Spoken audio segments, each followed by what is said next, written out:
mahasiswa peserta PPG dalam jabatan tahun 2020. Saya akan melakukan ujian praktek mengajar. Shalom, selamat pagi anak-anak. Apa kabar hari ini? Semuanya sehat? Siap untuk mengikuti pelajaran hari ini? Oke, baik. Nah, kalau begitu sebelum kita masuk dengan materi pembelajaran kita dengan mata pelajaran pendidikan agama Kristen dan budi pekerti, terlebih dahulu kita menyanyi sebuah lagu, kemudian kita berdoa untuk memulai proses pembelajaran kita hari ini. Kita sama-sama menyanyi sebuah lagu, mengasihi dan mengampuni lebih sungguh. Ya, bisa lihat pada slide yang ada. 1, 2, 3. Mengasihi, mengasihi lebih sungguh. Mengasihi, mengasihi lebih sungguh. Tuhan lebih dulu mengasihi kepadaku. Mengasihi, mengasihi lebih sungguh. Mengampuni, mengampuni lebih sungguh. Mengampuni, mengampuni lebih sungguh. Tuhan lebih dulu mengampuni kepadaku. Mengampuni, mengampuni lebih sungguh. Baik, kita berdoa. Bapa di surga, kami bersyukur untuk hari ini karena kasih setia dan penyertaan Tuhan. Engkau boleh menyertai kembali kami ada di ruang belajar kami hari ini. Karena itu kami mohon biarlah proses pembelajaran kami hari ini dalam mata pelajaran pendidikan agama Kristen dan budi pekerti dapat berjalan sesuai dengan kehendak-Mu. Di dalam nama Tuhan Yesus kami berdoa. Amin. Baik anak-anak, Ibu mengecek dulu kehadiran kalian. Kelas 12 multimedia. Adakah yang tidak hadir pengurus kelas? 15 orang.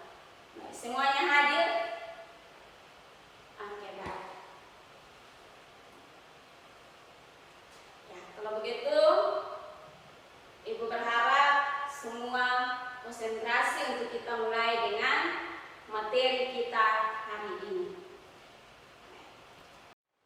Anak-anak, siapa yang masih ingat dengan pelajaran minggu kemarin? Adakah yang masih ingat? Iya, tentang peran remaja Kristen dalam memperjuangkan keadilan. Nah, Ibu ingin bertanya, siapa yang bisa menjelaskan tentang apa yang harus dilakukan untuk menunjukkan bahwa dia itu murid Kristus? Iya, coba Yeni, silakan. Oke, baik.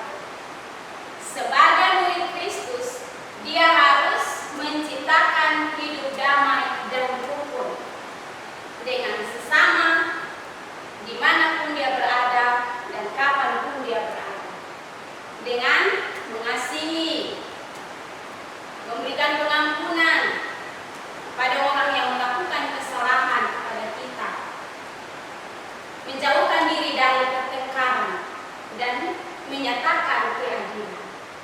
Oke, baik.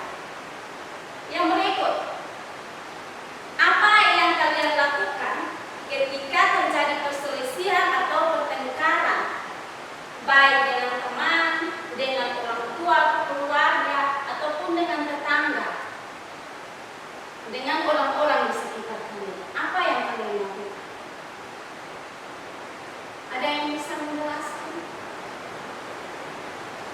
Iya, silakan, Ernoli. Baik.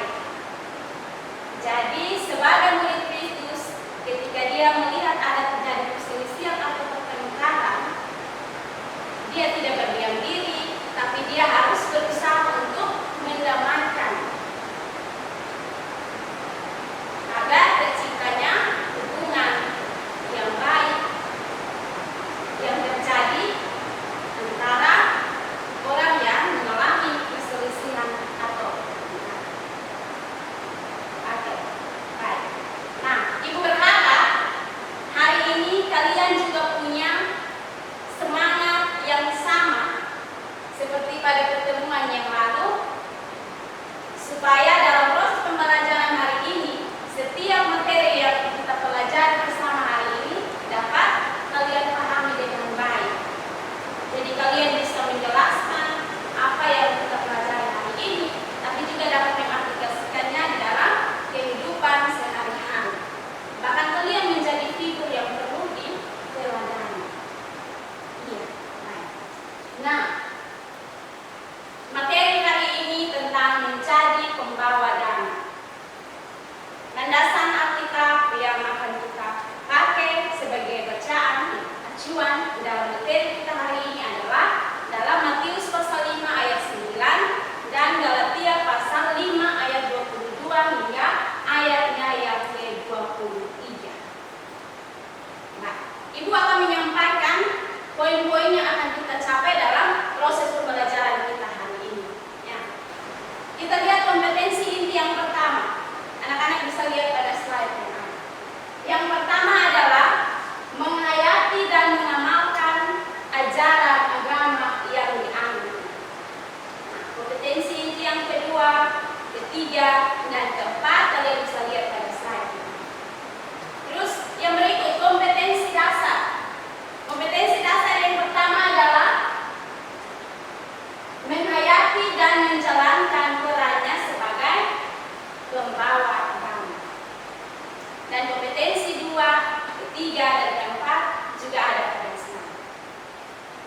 Indikator pencapaian kompetensi yang pertama adalah menunjukkan perannya sebagai pembawa damai sejahtera. Indikator yang kedua dan ketiga bisa lihat di slide. Oke, baik. Yang berikut tujuan pembelajaran.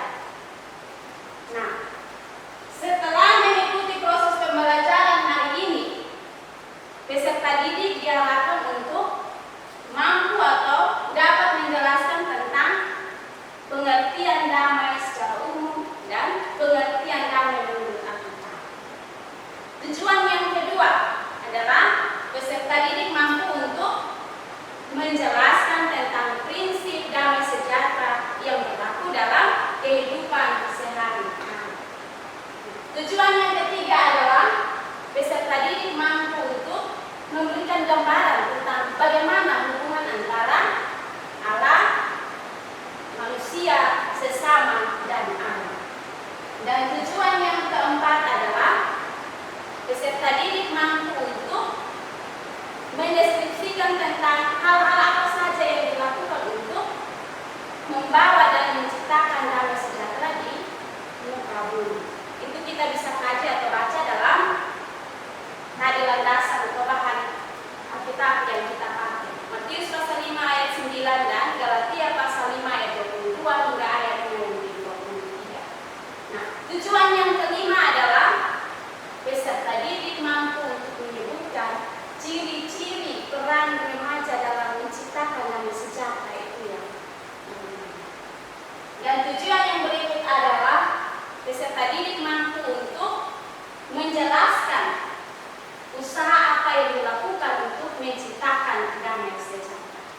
Dan tujuan yang ketujuh adalah tujuan yang terakhir, yaitu peserta didik mampu untuk menjelaskan alasan kenapa kita harus berhenti untuk saling membenci.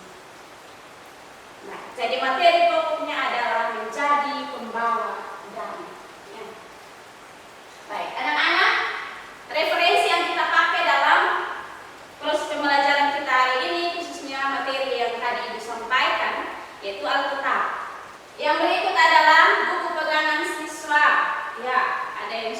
semua sudah pegang, sudah ambil di perpustakaan.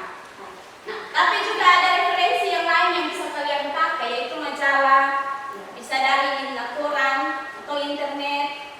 Kalian bisa baca dari sumber lain yang berkaitan dengan materi yang kita pelajari hari ini, supaya bisa menambah pemahaman kalian tentang apa yang kita pelajari hari ini. Jadi bisa dari sumber yang lain yang relevan, yang sesuai. Baik. Nah, dalam proses pembelajaran kita hari ini juga nanti kita ada dalam diskusi kelompok. Oke, semuanya duduk dalam kelompok urutan 1 seperti yang Ibu bilang tadi ya, silakan. Oke. Kelompok 1, urut 1 ya, kelompok 2, nomor urut 2 dan 3. Urut 3. Oke, baik, sudah. Ingat, penilaian yang akan Ibu nilai adalah mencakup sikap, pengetahuan, dan keterampilan. Jadi Ibu berharap kalian aktif dalam proses pembelajaran hari ini. Nah, kita sudah ada dalam kelompok, kita pakai nama kelompok ya. Jadi ada kelompok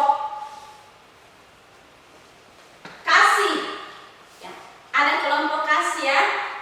Satu kelompok.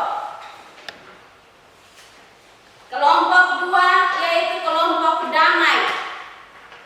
Ya, dia di tempat sini. Dan kelompok 3 kelompok sabar.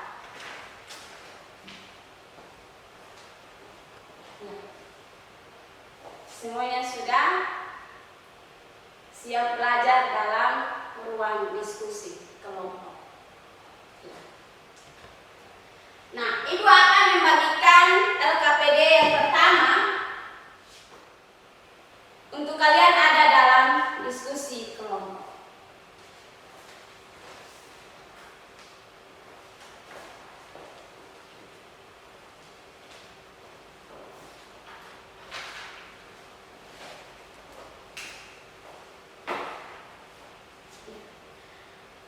Dengar sini, waktu belajar dalam kelompok 7 menit. Kalian akan mengamati video yang akan Ibu tayang. Nah, setelah kalian mengamati, kalian mengidentifikasikan hal-hal yang kalian dapat dari apa yang kalian tonton lewat video yang akan Ibu tayang.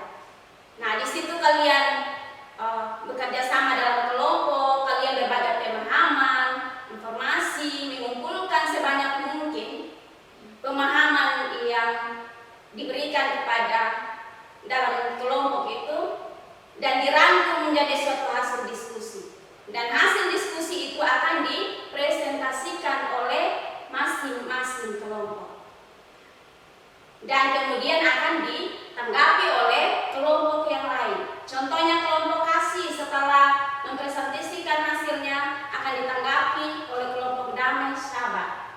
Dan sebaliknya pun demikian. Bisa dimengerti? Oke. Nah, perwakilan kelompok dulu. Kelompok kasih. Ketuanya Ainita dan Agnes, ya. Kelompok damai Okto dan Yedi, ya. Kelompok sabar, ya, Herdori dan Marlin. Baik. Ini teman-teman kalian yang akan mewakili kelompok untuk mempresentasikan hasil diskusi sebentar. Nah, hasil diskusi itu juga nanti akan dikumpulkan setelah mempresentasikannya agar Ibu berikan penilaian. Tapi ingat, dalam proses pembelajaran dalam ruang diskusi juga Ibu akan menilai. Jadi, Ibu berharap kalian semua aktif. Berikan pemahaman sebanyak mungkin untuk menjawab LKPD yang ada. Baik, siap? Ibu akan menayangkan videonya.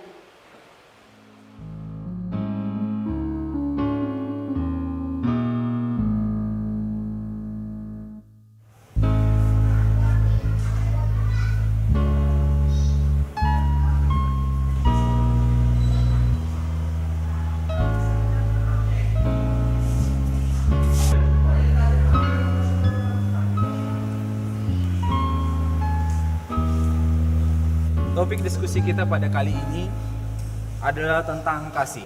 Kira-kira di antara teman-teman di sini, kasih itu apa ya? Ada yang mau kasih pendapat?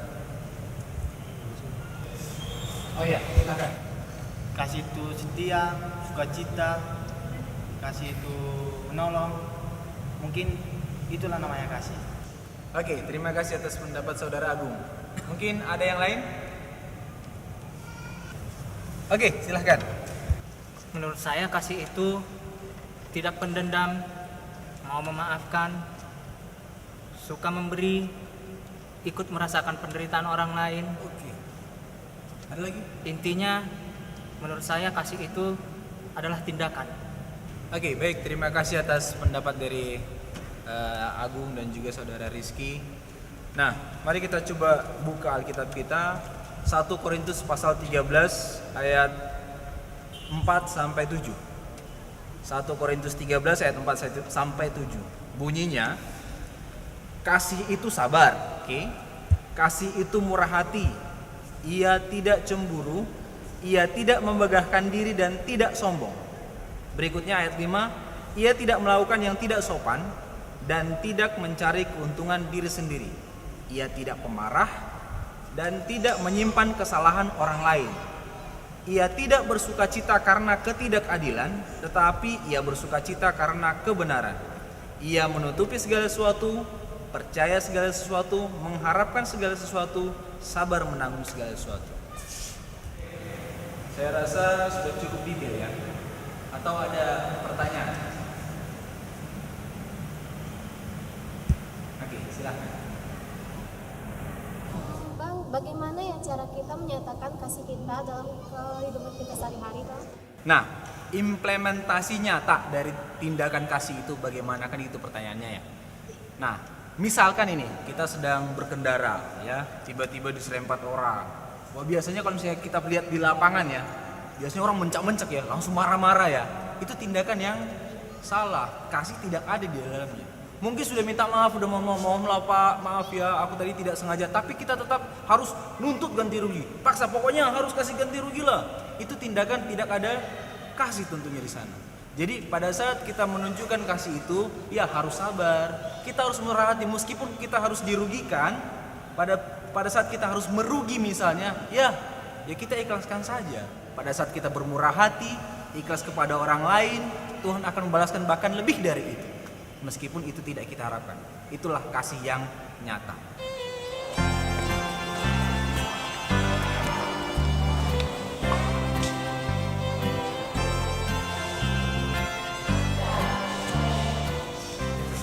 Makasih Pak, sudah sangat menguatkan. Oh, sama-sama.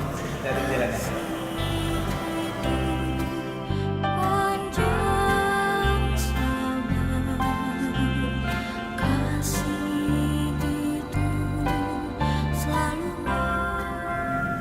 Makan di mana kita? Terserah kamu aja, yang penting kamu senang. Terserah, ini yang buat aku bingung. Ya, kemana aja boleh. Aku ikut. Ya udah, ke arah ring road aja. Ntar kita lihat di sana. Oke, boleh.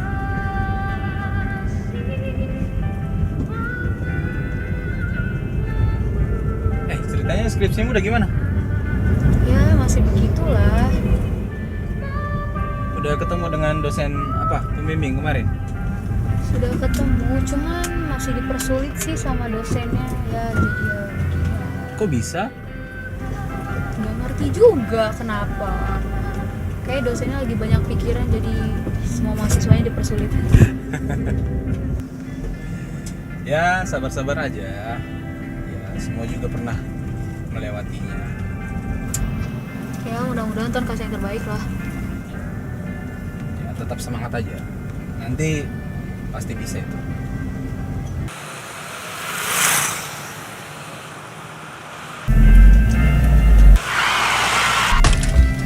Aduh, kena pula. Kacau ini.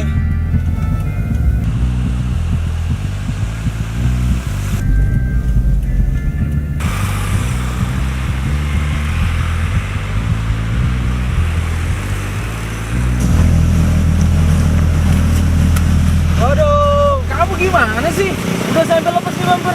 Bapak sih nggak lihat ke kiri. Apaan nggak lihat? Kamu yang nggak lihat jalan. Loh Pak, saya tadi udah ngerem loh Pak. Apa yang ngerem? Kenapa bisa kena? Ini lihat sudah mengangani bumper. Gimana Pak ya? Ya udahlah Pak, saya minta maaf Pak. Saya minta maaf. Minta maaf nggak cukup, harus ganti rugi. Lihat nih.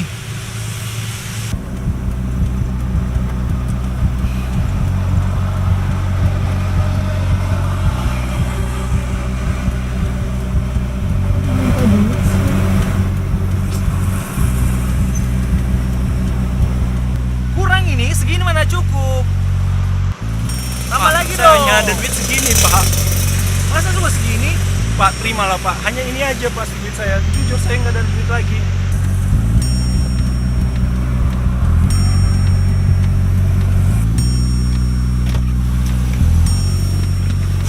Apa sih kamu marah-marah kayak gitu?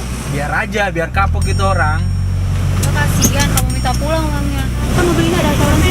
Klaim asuransi kan nggak gratis juga sayang.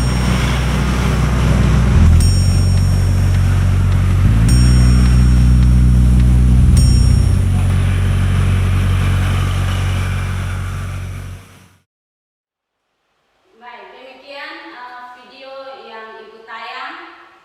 Silakan mengerjakan sesuai dengan apa yang sudah Ibu sampaikan tadi yang harus dikerjakan dalam kelompok. Waktunya 7 menit, silakan.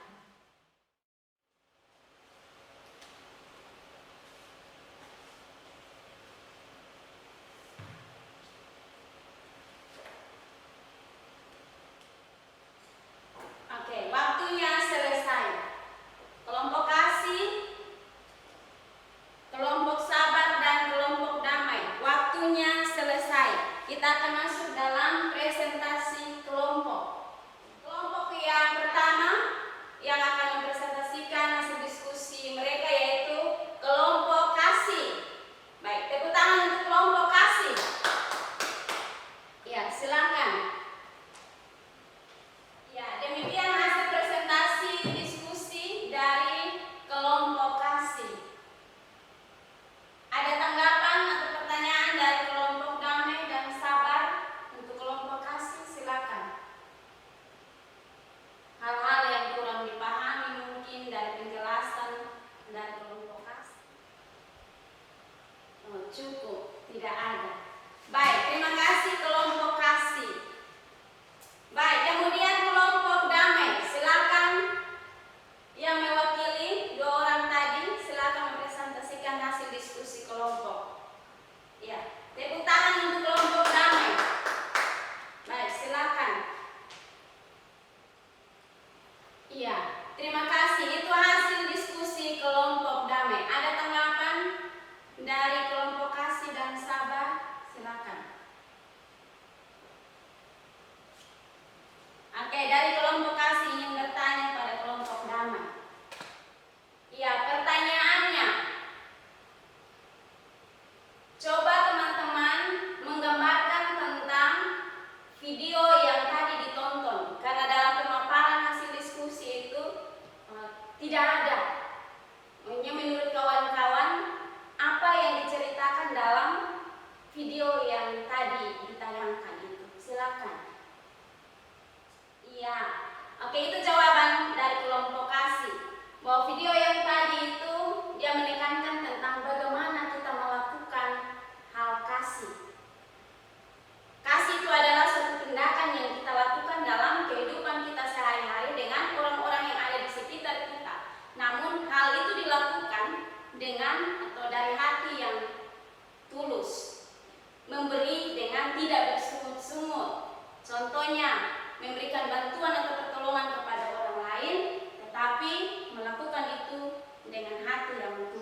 indah?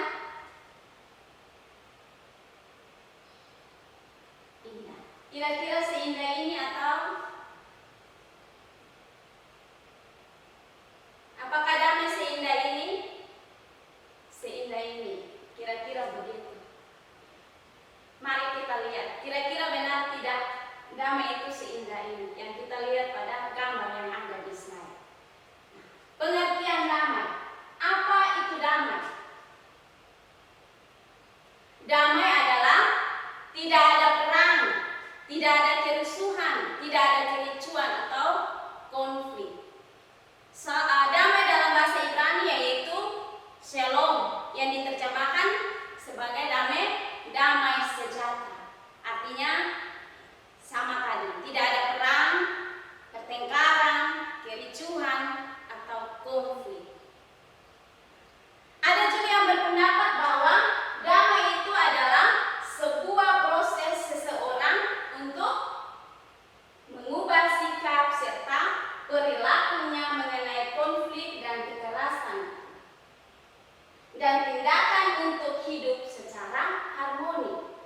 Ada juga yang mengatakan bahwa damai itu dia memiliki tujuan untuk melakukan berbagai cara tanpa kekerasan. Jadi damai itu adalah sebuah harmoni secara alami yang terjadi dalam kehidupan manusia tanpa ada kekerasan. Yang berikut, apa prinsip damai sejahtera atau apa pengertian damai sejahtera menurut Alkitab? Eratus. Ya, damai sejahtera itu adalah hak sekaligus tanggung jawab dari setiap pengikut Kristus. Dan orang-orang yang membawa damai sejahtera adalah orang-orang yang memiliki watak cinta damai. Dan kemudian ingat pesan Alkitab tadi, bahan kajian tadi, Matius pasal 5 ayatnya yang ke-9. Berbahagialah orang-orang yang membawa damai, karena mereka disebut sebagai anak-anak Allah. Yang berikut, prinsip damai sejahtera. Yang pertama, damai sejahtera itu di mana ada kekudusan, maka di situ ada damai sejahtera. Itu bisa baca dalam Efesus pasal 2 ayat 14. Dan ingat, damai sejahtera dan kekudusan itu hanya bersumber pada Yesus Kristus. Dan yang berikut adalah yang baik dan yang jahat adalah musuh yang tidak bisa atau lawan yang tidak bisa dipersatukan. Ya, karena itu kita harus menjaga pergaulan hidup kita. Karena pergaulan yang tidak baik, yang buruk akan merusak kebiasaan yang baik. Karena itu hubungan baik itu harus dijaga agar menciptakan damai sejahtera. Yang berikut, apa-apa yang harus kita lakukan untuk membawa dan menciptakan damai sejahtera? Ya, kelompok kasih satu orang. Iya, melakukan perintah Allah dan menghasilkan buah-buah roh. Kasih, sukacita, damai sejahtera, kesabaran, kemurahan, kebaikan, kesetiaan, kelemah lembutan, dan penguasaan diri. Nah, apa hubungan antara Allah, manusia, sesama, dan alam? Coba kelompok sabar, satu orang. Tadi ada ya dalam kelompok sudah coba menjawab. Iya, hubungan antara Allah, manusia, sesama, dan alam. Tuhan menciptakan manusia dan alam. Tanpa Tuhan semua tidak tercipta. Hubungan antara manusia dan Allah itu secara batin. Nah, demikian pun dengan manusia dan sesama dan alam. Saling membutuhkannya. Manusia membutuhkan hasil alam, alam pun membutuhkan perawatan tangan manusia. Karena itu kita harus merawat alam juga. Baik, yang berikut, cara apa yang harus kita lakukan, khususnya bagi generasi muda, untuk menciptakan damai sejahtera? Silakan, kalian anak-anak muda semua,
dia tidak membalas, malah dia mengampuni, dia mengasihi, malah dia memberkati.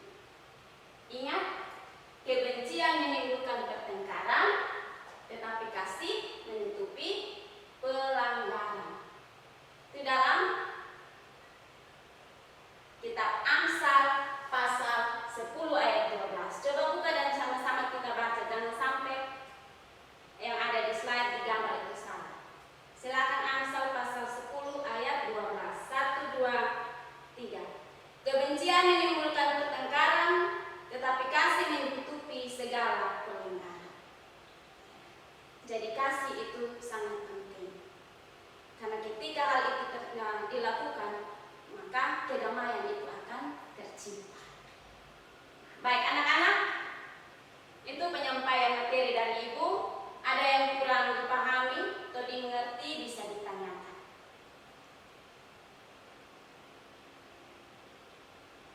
Oke, kalau tidak ada, kita akan menyimpulkan materi yang kita pelajari. Ibu memberikan kesempatan kepada kalian untuk menyimpulkan lebih dulu.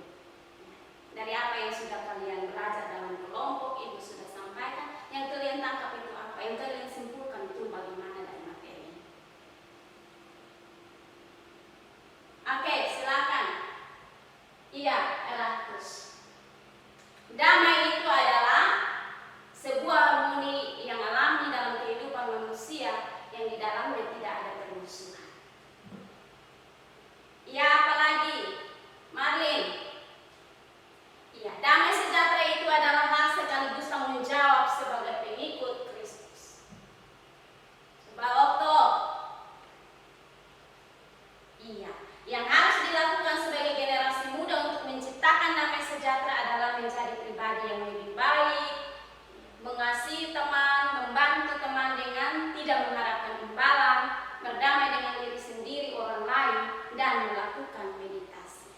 Oke, satu orang lagi. Coba Kenny. Iya, hubungan antara Allah dan manusia serta sesama dan alam itu sangat erat dan tidak bisa dipisahkan. Oke, baik. Nah, Ibu menambahkan sedikit dan ingat bahwa yang harus dilakukan untuk menciptakan damai sejahtera adalah melakukan perintah Allah dan menghasilkan buah-buah kebenaran, buah-buah roh. Ingat Galatia pasal 5 ayat 22 hingga ayatnya yang ke-23. Dan satu hal lagi, Yesus Kristus yang menjadi figur yang perlu kita teladani untuk dapat melakukan semuanya. Oke? Itu yang dapat Ibu sampaikan. Jadi ternyata benar bahwa damai itu indah, seindah gambar yang dari awal Ibu tunjukkan. Damai itu indah, karena itu jadilah pembawa damai. Hiduplah dalam kasih sebagaimana Kristus lebih dulu menerima kita, mengampuni kita, dan mengasihi kita. Dengan wujud kasih itu dinyatakan lewat pengorbanannya untuk mendamaikan hubungan kita dengan Allah. Ya. Baik, sekian, dan kalian sedikit menjauhkan diri dari kelompok. Ya. Maksudnya duduknya agak berjarak kembali pada awal. Ibu akan membagikan LKPD kedua dan mengerjakannya secara individu.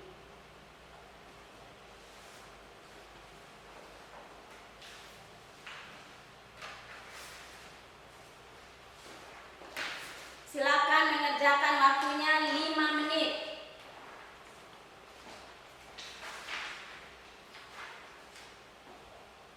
Oke. Waktunya 5 menit.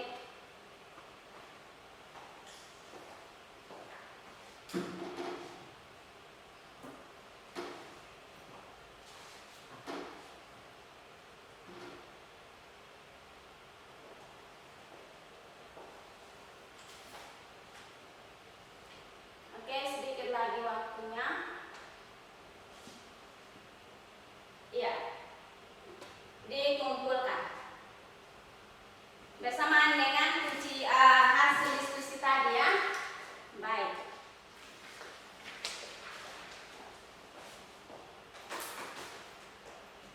Baik, Ibu akan memberikan penilaian dan akan mengembalikan hasil kerja kalian. Dan sebagai tugas, kalian membuat resume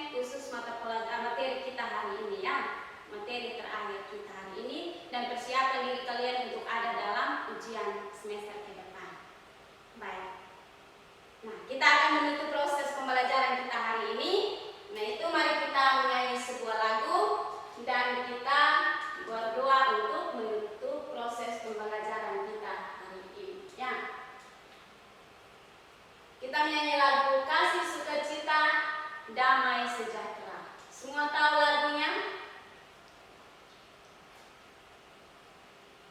Oke. 1, 2, 3. Kasih sukacita, damai sejahtera, kesabaran, kemurahan, kebaikan, kesetiaan, kelemah lembutan, dan penguasaan diri. Nah, kita akan berdoa dan salah satu pemimpin kita dalam doa. Ernoli, silakan. Berdoa mulai. Ya, selesai.